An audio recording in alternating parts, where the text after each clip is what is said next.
If you want to start your J1 teacher application here in the US, Google these websites. So everything is in Google right now. Like you can also apply through Indeed.com. For example, you will search the specific state like Arizona teacher hiring, or you can also search for your major. If you're major in English, you can search for ELA teacher vacancies. So it's so easy now, and of course you can also email the principal so that the principal will be able to see your interest and your application. So school districts are just around the corner looking for teachers, especially J1s. God bless to your application. Hello Ma'am Feb, ang tanong ni Ma'am, Sir, which is better po, J1 or H1B visa? So mostly naghahanap ng H1B kasi pwede nga mag-green card, no? Kaso lang yung disadvantage again is hindi makakatrabaho agad yung partner mo, yung asawa mo. Sa J1 naman, maganda sa J1, first 2 years, walang tax, or kung may tax man, fully refund. And then yung J2 mo pwede makapagtrabaho, mga anak mo pwede mo ring madala, kaso nga 5 years lang yung maximum niya. Sa H1B, pwede kang mag-extend longer. Pero para sa akin, okay ako sa J1 kasi wala naman akong anak. And then, you don't know the life here yet, no? So para sa akin, okay lang yung J1. Tapusin mo yung 5 years, umuwi ka, tapos pagbalik mo, maghanap ka ng school na mag-H1. So dapat ma-experience mo muna dito. Pero depende lang yan ano bibigay ni Lord. Hello po, Ma'am Reem. Same din pala sa Thailand, 1-year contract. Kaya hindi din maganda kasi wait, what if di ka na-renew? So yun din, no? Yung mga struggles nating mga teachers kasi every year pareho sa J1. Annual yung renewal, hindi pareho sa DepEd na forever. Pagpasok na sa DepEd, forever ka na talaga sa DepEd. So dito sa J1 teachers, kailangan galingan natin para ma-extend tayo. Kaso, kung hindi ka naman ma-renew, pwede ka makahanap ng school. Kaya nangyari sa akin, second year ko, nakapaghanap ako ng ibang school. Ngayon, magta-third year na ako. So, kailangan sa third year, magstay na ako dyan. Di na ako pwedeng lumipat. Kasi yung school at yung visa sponsor ko ay magko-communicate para ma-extend yung visa ko and for another 2 years. Para buong 5 taon talaga yung J1 na pagtuturo dito. So, yun talaga, pray lang ng guidance to have wisdom. P. Wurzbach said, confidently beautiful, which is the tagline of the Miss Universe 2015, which also helped her win the crown. So, in interviews, J1 teachers memorize the vision and mission and align it to your teaching. So, yun yung number 1 tip ko sa mga mag-J1 interview or any interviews. Kailangan malaman mo yung vision and mission ng school, ng company, and align it with your work ethics or how do you apply it to you or to your job as in your previous job, and how will you apply it also if ma-hire ka nila. So, napaka-importante talaga ng vision and mission sa pag-a-apply. So, ito ay napaka-malaking advantage sa iyo sa interview na, nag-study pala. So, you knew your assignment. Mahahire ka kapag ganun ang nangyari. So, my mantra in life is no guts, no glory. Magpabaga jud tag nawong, no? Or sa Tagalog pa, kakapalan talaga natin yung mukha natin. I grew up with my grandma for 15 years and that what she always reminded me is to be confident. And it's not about overconfidence, ha? It's about trusting your gut to get what you want. You've got nothing to lose but everything to gain. So sa life, kung gusto mo talaga makuha yung gusto mo, try it, just go for it, no?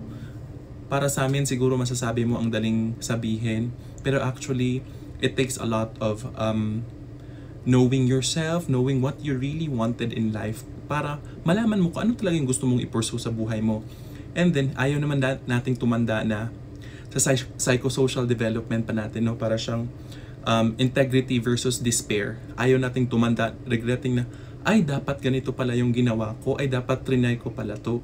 So habang bata pa tayo, let's do it, let's try it, and we'll never know. Hello po Sir Reuben. Sir, ask ko lang po if required po ba na master's degree ka pagpunta sa US, and if my master's degree, dapat po ba align sa major mo? Thanks po. Hindi talaga siya required, pero is sabihin natin parang advantage na rin sa dami ng nag-a-apply na ngayon. Kung align ba siya or hindi, depende pa rin talaga yan sa employer mo eh. Ang importante lang talaga, ma-schedulean ka ng interview, mapansin yung application mo, magpasa ka ng video resume, magpasa ka ng video na nagtuturo ka, i-email mo yung principal, pag na-interview ka, i-memorize mo yung vision and mission, i-align mo yung pagtuturo mo sa vision and mission ng school para ma-ace mo yung interview. So, yun, advantage siya pero hindi siya requirement. Driver's license hindi rin requirement. Pwede mo na yan i-process kapag nandito ka na. So, importante talaga mapansin lang yung application mo para ma-interview ka. Be uncomfortable being comfortable. Dili pwedeng hayahay ra ka sige. Dapat mabalaka ka og nasubraan ra ka kahayahay kay everything in life comes with a lot of hard work. Nothing's that easy nga makuha nimo, no? And you become a better person. You hone yourself into a better human being if you work hard for something. So, ug dili ka magantos, di ka masantos. Napo na siya sa English quote which is if your dream or goal doesn't scare you, then you're not dreaming big enough. So, inana yun ang kinabuhi. Although it's a hard pill to swallow nga, anong gud ni, wala yun ay kahumanon. Actually, wala siya kahumanon. As long as buhi pa ta, maningkamot yun ta, magsige, padayon na kita, lalo kitang batanon pa, kaya pa sa tong energy. Let's go for it. Hello to Ma'am Daisy. Hello sir, pwede bang magamit ang Android ko pagdating sa US? No budget pa ako to buy an iPhone po siguro. Pag naka-salary na sa US.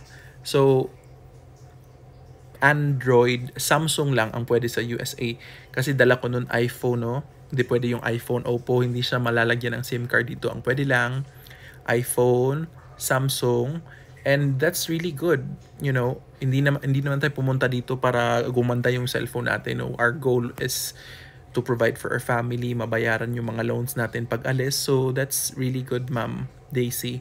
Kapag medyo nakasave na, pwede ka naman kumuha ng iPhone or Samsung after that. So, to answer your question, makakagamit ka ng, kung Samsung yung phone mo, makakabili ka lang ng SIM card dito, or ang usual dito is yung monthly subscription. Medyo alangan ako mag-apply kasi nakaka-intimidate kahit wala pa akong ginagawa. So, yun nga sinasabi ko, no, that's normal kasi iba yung lengguwahe nila, tapos mga makikinis pa sila, mapuputi, para kang, diba, alien tayo dito, non-immigrant.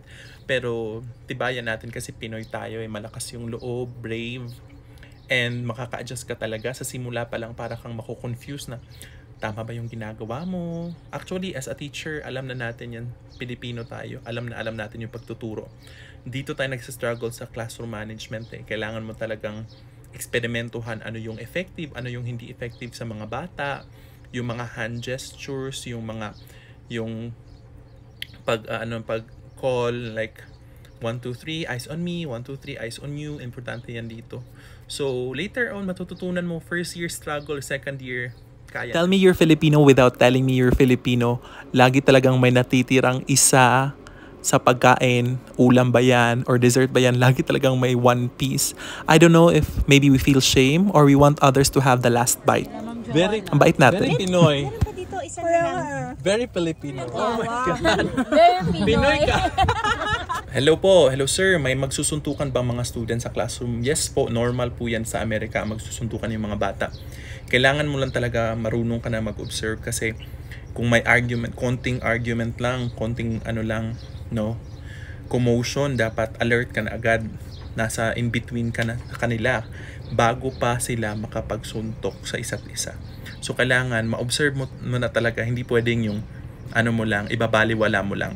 Kasi ako nung una parang, hindi yan magsusuntukan. Ano lang yan, argue lang. Pero later on, magsusuntukan talaga. So, na-try ko na isang bata is kinaraga ko talaga yung bata palabas ng classroom kasi maliit lang siya.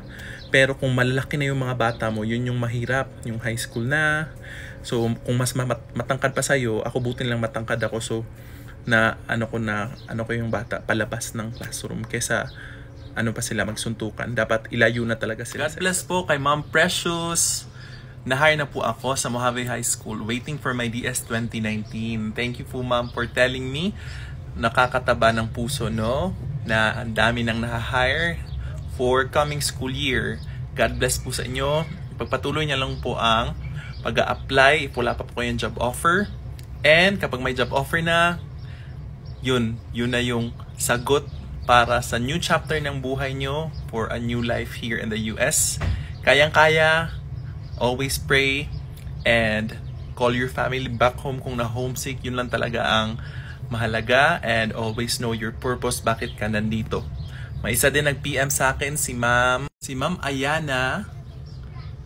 So, sir, may job offer na po ako sa Minnesota po, sir. Wow! Thank you! Salamat, nakakataba ng puso pag nag-PM sila na na-hire na sila. Balik po tayo sa topic sa mga loan, no? Need po ba promissory note, sir? Or kahit sabihan lang sila? Ako po, hindi ko na po sila sinabihan na aalis ako. Wala lang, parang umalis lang ako kasi ang nangyayari naman dyan, nagkaka-interest. So, actually nga, mas sila pa yung nagkakapera kapag umaalis tayo kasi hindi natin nababayaran on time. Lumalaki yung interest. So, kapag nandito ka na, unahin mo yung pagbabayad ng utang. Mama na shopping, later na yan. Ang bayaran mo muna yung mga utang mo para hindi masyadong malaki yung interest. Tapos ang nangyari, yung ate ko, siya yung nag-go over the counter. Siya yung nagbabayad sa mga utang ko. Hindi ko nga siya naiwanan ng special power of attorney. Pero dinala niya lang yung ID ko, may resibo naman na makukuha. So ganun lang, importante taguin mo yung mga resibo para may proof ka na nakabayad ka na. Ma'am Pasha, at least nagsabi ka ng totoong scenario, unlike others na puro positive ang sinasabi nila or sinasabi mo. Oo, yun talaga yung mangyayari, challenge talaga para sa ating mga Pilipinong teachers ang pumunta dito kasi iba yung kultura ng mga bata, no? Iba yung upbringing kasi tayo. Gaganunin lang tayo ng teacher natin. Alam na natin yung gagawin dito talaga, structured. Alam dapat nila yung first part of the school year. Dapat alam na nila yung mga guidelines, mga rules, and magiging firm ka dapat talaga para yung classroom management mo for the whole year. Huwag kang magiging maluwag sa mga bata. Yun talaga, huwag kang magiging maluwag.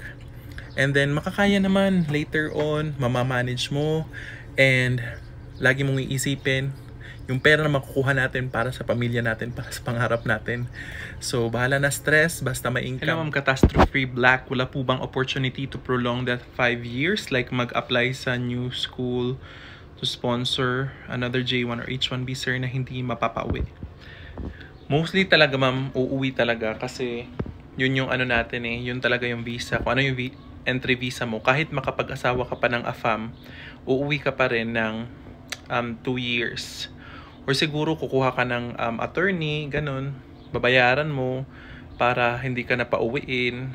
I'm not so sure about that, pero sa mga kakilala ko, umuwi sila tapos pagbalik nila parang fiancé visa or spouse visa na yung kasi kasal ka na, so spouse visa na pagbalik.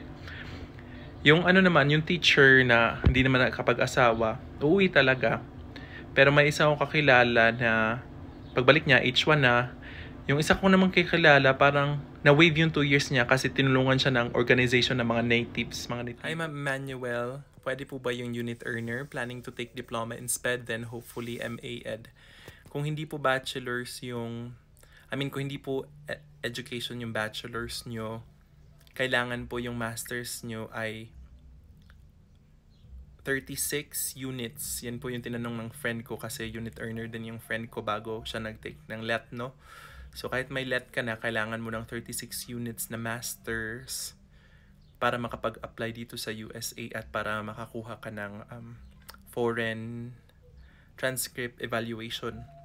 So pag unit earner, yun yung mangyayari. Kailangan 36 units yung master's mo. Mas okay kung natapos mo yung master's mo. Kasi yung bachelor's kasi iba yung bachelor's nyo. So I hope that helps, ma'am. Ipagpatuloy niya lang yung nyo, studies para makapunta kayo dito. Hello po, Andine, ang transgender po. Kaya possible ma-hire? Yes po, possible po ma-hire. Marami pong mga cities dito, no. you have to really Google it, search kung ano ba yung mga LGBTQ friendly na mga lugar, mga states and cities. Kasi marami din namang conservative pareho sa amin. Tanggap ng principal ko at ng mga teachers, alam nila. Pero hindi alam ng mga estudyante, hindi alam ng mga parents. Kaya tinatago ko lang kasi conservative sila dito. Ang hanapin mo yung mga cities na open talaga. Wag yung maraming mga religious cities, kasi marami ding na may discrimination sa religion, sa mga ganyan.